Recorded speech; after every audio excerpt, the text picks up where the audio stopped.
বন্ধুরা, ভারত ও ইসরায়েলের বন্ধুত্ব কেমন এবং কতটা মজবুত এটা তো গোটা দুনিয়া জানে। ভারতের সবথেকে ভরসাযোগ্য বন্ধুদের মধ্যে একজন ইসরায়েল, যাকে ভারত চোখ বন্ধ করে বিশ্বাস করে। ভারত ও ইসরায়েল দুই দেশই প্রায় একই ধরনের, দুই দেশই তার শত্রু দ্বারা ঘেরা থাকে, যেই কারণে ভারত ও ইসরায়েলের ডিফেন্স কোঅপারেশন প্রচন্ড মজবুত।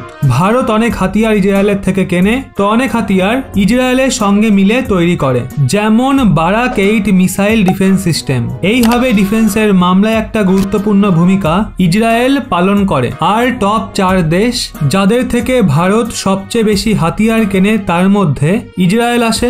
ভারত এবং ইসরায়েলের ডিপ্লোম্যাটিক রিলেশনের 30 বছর পূর্ণ হওয়ায় এই মাসেরই প্রথম সপ্তাহে নাফতালি বেনেট ভারত যাত্রায় আসছিলেন, কিন্তু উনি কোভিড পজিটিভ হওয়ায় ওনাকে এই যাত্রা পোস্টপোন করতে হয়। অবশ্য খবর অনুযায়ী উনি সুস্থ হলেই দ্রুত ভারত যাত্রায় আসছেন। এই যাত্রা ভীষণই গুরুত্বপূর্ণ ছিল। এমতো অবস্থায় যখন ভারতের দুই প্রতিবেশী নতুন নতুন ষড়যন্ত্র তৈরি করছে, চীনের ব্যবহার তো আমরা সবাই জানি। ওদিকে পাকিস্তানে তুমুল বিশৃঙ্খলা সৃষ্টি হয়েছে, এমনকি শ্রীলঙ্কাতেও ইকোনমিক ক্রাইসিস দেখা দিয়েছে। ওদিকে এর মাঝে ভারতীয় সেনাকে শক্তিশালী বানানোর অভিযানও শুরু হয়েছে।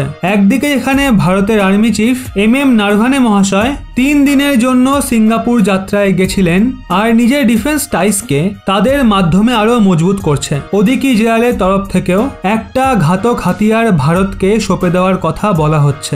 এখন ইসরায়েলের থেকে কোন নতুন হাতিয়ার ভারতের শক্তিকে বাড়াতে চলেছে সেটা আমরা ভিডিওয়ে জানবো।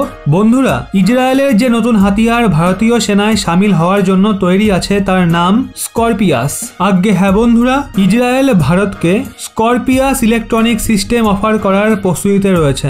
ইসরায়েলের সবচেয়ে বড় হাতিয়ার নির্মাণকারী কোম্পানি ইসরায়েলি এরোস্পেস ইন্ডাস্ট্রি এই নতুন ডিফেন্সিভ ইলেকট্রনিক ওয়ারফেয়ার সিস্টেমকে লঞ্চ করেছে। এই সিস্টেম এতটাই শক্তিশালী যে শত্রুপক্ষের আনম্যান্ড এরিয়াল ভেহিকেল মানে UAV যুদ্ধ বিমান, র্যাডার, মিসাইল এবং কমিউনিকেশন সিস্টেমকে নিমেষের মধ্যে শেষ করতে পারে। স্করপিয়াস লক্ষ্যকে খোঁজার জন্য পুরো আশেপাশের এরিয়াকে স্ক্যান করে। এই সিস্টেম ইলেকট্রনিক ম্যাগনেটিক স্পেকট্রাম আর অত্যাধুনিক বিপদকেও দ্রুত শনাক্ত করে নেয়। এটুকুই নয়, এই system radar, electronic sensor, navigation এবং ডাটা কমিউনিকেশন সহ ইলেকট্রোম্যাগনেটিক সিস্টেমের সঞ্চালনকে বাধা দিতে সক্ষম। ইসরায়েলের এই ব্রহ্মাস্ত্র শত্রুপক্ষের বিমান এবং ড্রোনকে ধ্বংস করার জন্য কোনো মিসাইল বা বুলেটের ব্যবহার করে না। আর এটাই এর সব থেকে বড় বিশেষত্ব, এটা বিশেষ ধরনের রশ্মি নিক্ষেপ করে যা ইলেকট্রোম্যাগনেটিক সিস্টেমের সঙ্গে মিলে সোজা শত্রুর সিস্টেমে আঘাত করে আর র্যাডার, নেভিগেশন সহ কমিউনিকেশন সিস্টেমের কানেকশনই ভেঙে দেয়।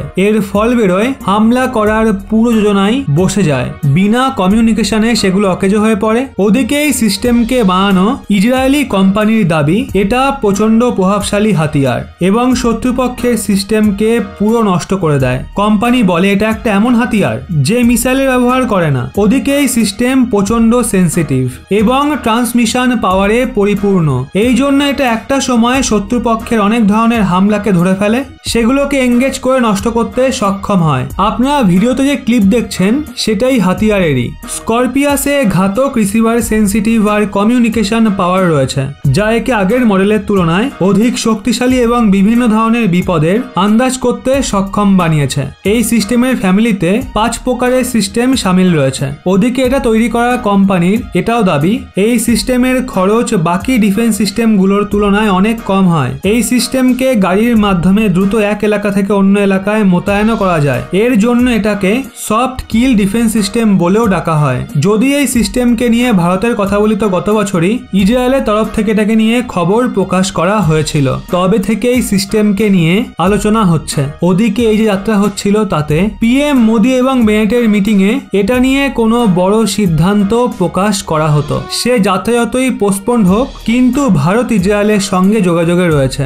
আর এটাকে নিয়ে আলোচনা জারি রয়েছে। এর থেকে আশা করা যায় যে এটাকে ভারত তার সেনাতে খুব দ্রুত সামিল করতে পারে, কারণ ভারত তার ডিফেন্স সিস্টেমের ওপর প্রচন্ড জোর দিচ্ছে। সেই সঙ্গে ইসরায়েল এটা ভারতকে দেওয়ার জন্য তৈরিও রয়েছে। তবে এটা কি ভারতের কেনা উচিত? সব দিক দিয়ে বিচার করে আপনার মতামত অবশ্যই কমেন্টে জানান।